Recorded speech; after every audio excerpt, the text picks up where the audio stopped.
नमस्कार। मैं रघुवंशी विवेक सिंह। मैं आज आपके समक्ष एक ज्वलंत विषय को लेके आया हूँ और उसका संदर्भ ज्योतिषीय ही है। रणबीर अलाबादिया ये एक यूट्यूबर हैं जो हाल फिलहाल में बहुत ही चर्चा में है। अखबारों में उनके विषय में काफ़ी कुछ लिखा जा रहा है और इन्होंने समय रैना एक और यूट्यूबर हैं जो कॉमेडी के चैनल चलाते हैं, इंडियाज़ गॉट लेटेंट, उसमें एक टिप्पणी की जो किसी भी सभ्य समाज के लिए स्वीकार्य नहीं है। और सनातन की दृष्टि से देखा जाए तो ये अत्यंत ही फूहड़ तरह का एक कमेंट था, एक वक्तव्य था और जिसके कारण उनका काफ़ी विरोध हुआ है और कई तरह की उनको समस्याएं अब झेलनी पड़ रही हैं। उनकी बहुत बड़ी फ़ैन फॉलोइंग थी और उस पर कितना असर पड़ेगा ये तो नहीं मैं जानता, लेकिन हाँ, इस समय उनको उन्हीं लोगों से भागना पड़ रहा है, उन लोगों से छुपना पड़ रहा है। अभी पब्लिक प्लेटफॉर्म पे नहीं आ रहे हैं और कुछ एफआईआर वगैरह भी हुई है, कुछ केस उनको लड़ने पड़ रहे हैं। तो ये सब हो रहा है। तो एक ज्योतिषी होने के नाते मैं उसके ज्योतिषीय पक्ष को आपके समक्ष रखूंगा कि उनके साथ क्यों हुआ,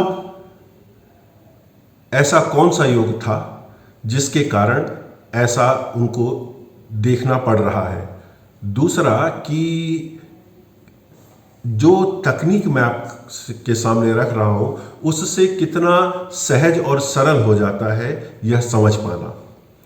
तो इसके लिए मैं जेमिनी ज्योतिषीय पद्धति का प्रयोग कर रहा हूं और इससे बहुत आसानी से आपको समझ में आएगा कि ये सारी समस्या हुई क्यों और वो इससे कैसे बच सकते थे या भविष्य में उनको ऐसा न सामना करना पड़े इस कठिनाई का, तो उन्हें क्या करना होगा। अभी जो कठिनाई उनको झेलनी है वो तो झेल ही रहे हैं, लेकिन अभी हम इस पूरे मामले को केवल ज्योतिषीय पक्ष से देख रहे हैं और जैसा कि मैंने बताया, इसको मैं जेमिनी पद्धति से समझाने का प्रयास करूंगा। तो जब ये समाचार आया कि रणबीर अलाबादिया ने एक कोई ऐसा कमेंट किया है, कोई ऐसा वक्तव्य दिया है जो कि अशोभनीय है और वास्तव में अशोभनीय है, ये मेरा भी मानना है, तो उस पर एक समाज से प्रतिक्रिया आई है और जिसके कारण सामाजिक और संवैधानिक दोनों ओर से उनको विरोध झेलना पड़ रहा है। अब तो मैंने सबसे पहले उनकी जन्म कुंडली को प्राप्त करना चाहा। तो इंटरनेट पे अगर देखा तो इंटरनेट पे भी दो जन्म तिथियां थी, 1 जून 1993 और 2 जून 1993। और शोध करने के बाद उन्हीं के अपने पॉडकास्ट को देखने के बाद ये पाया कि उनकी जो उन्होंने खुद अपनी जन्म कुंडली बताई है उसमें वह वृश्चिक लग्न बताया है। तो वृश्चिक लग्न और जो ग्रहों की स्थिति है उनको देखते हुए उनकी जो जन्म तिथि बनती है वह 1 जून 1993 शाम को 6 बजे से 8 बजे के बीच में है। जन्म स्थान मुंबई है। तो अब होता क्या है कि 6 से 8 एक बहुत बड़ा समय है और अगर हम जन्म समय का शुद्धिकरण, बर्थ टाइम रेक्टिफिकेशन करने लगेंगे तो उसमें हमें कुछ फैक्ट्स जो कि कोई वेरीफाई कर सके वो चाहिए होते हैं, जो कि हमारे पास उपलब्ध नहीं है। तो ऐसे में क्या किया जाए, हमें तो समस्या को समझना है। तो उस समस्या को समझने के लिए मैंने 6 बजे का चार्ट और 8 बजे का चार्ट बनाया जिसके बीच में स्कॉर्पियो लग्न था। अब स्कॉर्पियो लग्न में जैसा कि मैंने बताया जेमिनी ज्योतिष पद्धति का इस्तेमाल किया। जेमिनी पद्धति में कारकों का महत्व होता है और ये कारक 7 दृश्य ग्रहों से जुड़े होते हैं। दृश्य ग्रह अर्थात वो 7 ग्रह जो भौतिक रूप में है।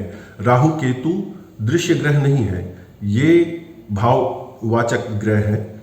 ये एक काल्पनिक बिंदु के समान है। हालांकि उनका प्रभाव होता है, लेकिन कारकों की दृष्टि से इन 7 ग्रहों को ही लिया जाता है। और इसमें क्रम ये होता है कि जो सर्वाधिक अंश वाला, हाईएस्ट डिग्री का जो ग्रह है, प्लैनेट है, वो आत्मकारक माना जाता है, और जो सबसे कम डिग्री का है वो दाराकारक माना जाता है। और जो सबसे कम के बाद ऊपर जो होता है, अर्थात छठे क्रम पे होता है, वो ज्ञातिकारक या ज्ञातिकारक ग्रह कहलाता है। जो ज्ञातिकारक या ज्ञातिकारक शब्द है, ये बोलने का अंतर है। उत्तर पूर्वी भारत में ज्ञ शब्द बोलते हैं, दक्षिण और पश्चिम भारत में ज्ञ बोलते हैं। तो उसे ज्ञातिकारक कहिए चाहे ज्ञातिकारक कहिए। तो छठा ग्रह, ये जो छठा ग्रह होता है, जो ज्ञातिकारक होता है, यही जीवन में समस्याएं लेकर आता है जैमिनीय ज्योतिष के अनुसार। तो अब जैमिनीय ज्योतिष अगर हम देखें तो उसमें जो जन्म कुंडली है उसमें आत्मकारक यानी कि जो सेल्फ है, यानी कि फर्स्ट हाउस को जो दिखाने वाला प्लैनेट है, वह है मंगल। वह कर्क राशि में है, अर्थात अपनी नीच राशि में है, लेकिन कुंडली के 9वें भाव में है, अर्थात धर्म के भाव में है। और जो ज्ञातिकारक ग्रह है वह बुध है, मरकरी है, और वह 8वें भाव में है, अपनी ही राशि में है, मिथुन राशि में, जेमिनाई में। तो जेमिनाई में ज्ञातिकारक है और कैंसर के अंदर आत्मकारक है, यानी कि आत्मकारक से ज्ञातिकारक 12वें में है।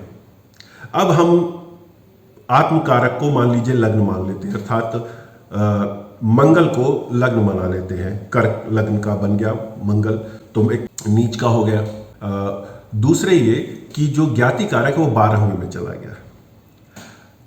ज्ञातिकारक जैसा मैंने बताया 6, 8 और 12वें भाव का परिणाम देता है जैमिनी ज्योतिष के अनुसार, और यही समस्या के भाव है। तो चाहे ऋण है, रिपु है, रोग है, किसी भी प्रकार की पीड़ाएं हैं, और किसी भी प्रकार के व्यय है, किसी प्रकार के अपमान है, वो सभी ये 6, 8 और 12वें भाव से देखे जाते हैं। तो अब सीधी सी बात है, आत्मकारक से ज्ञातिकारक 12वें घर में है, अर्थात अपमान के भाव में।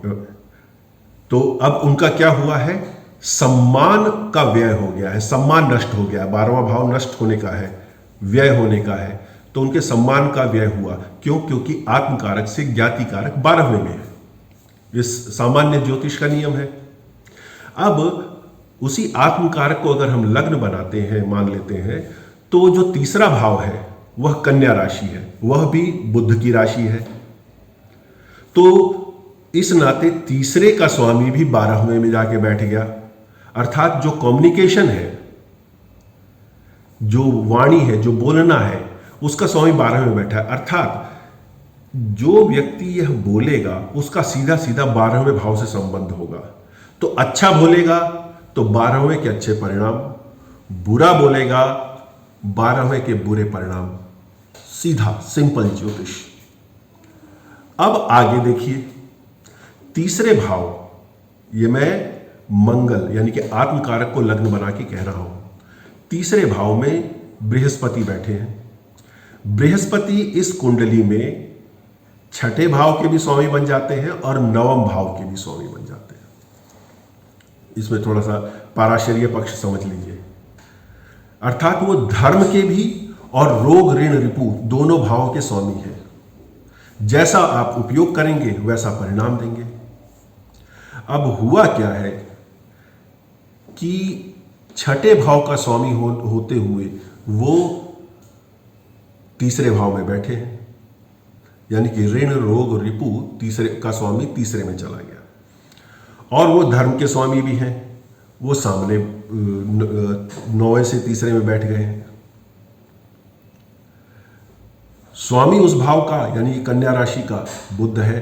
तो जो क्योंकि स्वामी है इसलिए जो परिणाम, जो कुछ भी घटना उनके घर में हो रही है, यानी कि ज्ञाति कारक के घर में हो रही है, बुध के घर में हो रही है, तीसरे भाव में हो रही है, वो 12वें घर में उसका असर आएगा ही आएगा, क्योंकि स्वयं बुध 12वें घर में बैठा है। तो उस हुआ क्या कि धर्म विरुद्ध एक वक्तव्य, 3rd house of communication, 9th house of धर्म, रणवीर अलाहाबादिया ने धर्म के विरुद्ध कहिए, सामाजिक व्यवस्था के विरुद्ध कहिए, सामाजिक मान्यता के विरुद्ध कहिए, कुछ भी बोलिए, मान लीजिए उसको, उसके विरुद्ध एक स्टेटमेंट दी। उसके विरुद्ध नहीं कहिए तो अमान्य कहिए। उस अमान्य स्टेटमेंट को बोला तो क्योंकि बृहस्पति था वो उस भाव का स्वामी, तो बृहस्पति पे सीधा सीधा असर पड़ा। अब बृहस्पति छठे का भी स्वामी है, रोग ऋण रिपु का भी, तो छठा भाव भी एक्टिवेट हो गया। और ऊपर से वजह ये कि वो तीसरे भाव में बैठे हैं जो स्वयं ज्ञाति कारक की अपनी राशि है। तो ज्ञाति कारक ने उसको तुरंत पकड़ा, क्योंकि स्वयं 12वें में बैठा था, तो 12वें के तुरंत परिणाम दिए। और तुरंत परिणाम क्या है? आइसोलेशन। जो व्यक्ति YouTube पे मास एक्सेस में था उसको अब खुद ही आइसोलेशन चुनना पड़ा। जो व्यक्ति लोगों को स्वीकार था, पॉपुलर था, उसने गलत बोला, अधर्म बोला, मान्यता के विरुद्ध बोला, संस्कृति के विरुद्ध बोला, जो कुछ भी बोला, और उसका परिणाम तुरंत ये हुआ कि वो सीधे 12वें के परिणाम मिल गए। अब वो कोर्ट भी जा रहे होंगे, पुलिस की जो कार्रवाई है उसमें भी उसका साथ दे रहे होंगे, लेकिन अभी वो पब्लिक के सामने आने योग्य नहीं रहे। तो आप ये देखिए कि मात्र ज्ञाति कारक ग्रह देखकर आपको पता लग जाता है कि समस्या क्यों हुई, और लग्न से किस भाव, लग्न अर्थात आत्मकारक, आत्मकारक से जिस भाव में ज्ञाति कारक होगा जीवन में, वह सबसे सेंसिटिव भाव होगा। यह हमेशा ध्यान रखिए। फिर एक चीज और देखिए, जो ज्ञाति कारक है वो द्विस्वभाव राशि में है, और जैमिनी ज्योतिष का नियम है कि राशियों की दृष्टि होती है, ग्रहों की दृष्टि नहीं होती जैमिनी ज्योतिष में। तो राशि दृष्टि से अगर देखें तो तीसरी राशि में स्वयं बैठा है ज्ञाति कारक, छठी राशि उसकी अपनी है, द्विस्वभाव राशि है जिसके अंदर बृहस्पति बैठा है, नवम राशि जिसका स्वामी स्वयं बृहस्पति है वो छठा भाव है, और 12वीं राशि अर्थात जहां पर जो नवम भाव है, ये जो राशियां ये आपस में एक दूसरे को देख रही हैं, तो सीधे सीधे बृहस्पति और बुध ये आपस में एक दूसरे को देख भी रहे हैं, अर्थात एक दूसरे पर सीधा प्रभाव है। अधर्म किया, तुरंत गलत बोला और अपना प्रभाव दे दिया बुध ने, क्योंकि बुध बैठा ही 12वें भाव में है आत्मकारक से, और आत्मकारक को हम लग्न मानते हैं जैमिनी ज्योतिष की दृष्टि से। तो ये देखिए कि कितनी सुंदरता से और कितनी सरलता से ज्ञाति कारक ने इस समस्या को बता दिया।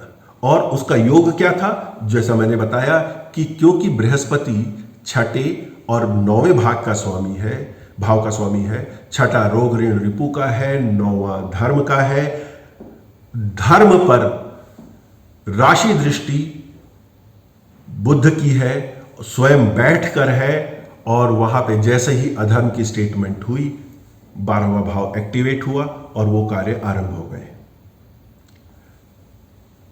अब क्यों हुआ? दूसरा प्रश्न, टाइमिंग ऑफ इवेंट। ये हुआ इस समय क्यों?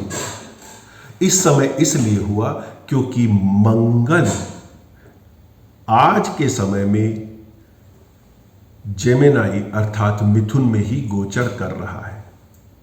तो मंगल का जेमिनाई में गोचर करना, मिथुन राशि के अंदर गोचर करने से वो जो मंगल है वो ज्ञाति कारक के करीब आ गया। आत्मकारक ज्ञाति कारक की राशि में बैठा है गोचर से, और जैसे ही आत्मकारक यानी कि मैंने स्वयं ने गलत बोला, अधर्म भोला, अब आत्मकारक वहीं बैठा हुआ है, उसी राशि में 12वें भाव में बैठा हुआ है, और जैसे ही गलत बोला 12वें ने तुरंत उसको पकड़ लिया, यानी कि 12वें ने अपने परिणाम देने शुरू कर दिए। पब्लिक से आइसोलेट हो गया, अपमान हो गया, पुलिस की कार्रवाई शुरू हो गई, कोर्ट की कार्रवाई शुरू होगी। बृहस्पति न्याय के देव, न्यायकारक 9वां भाव।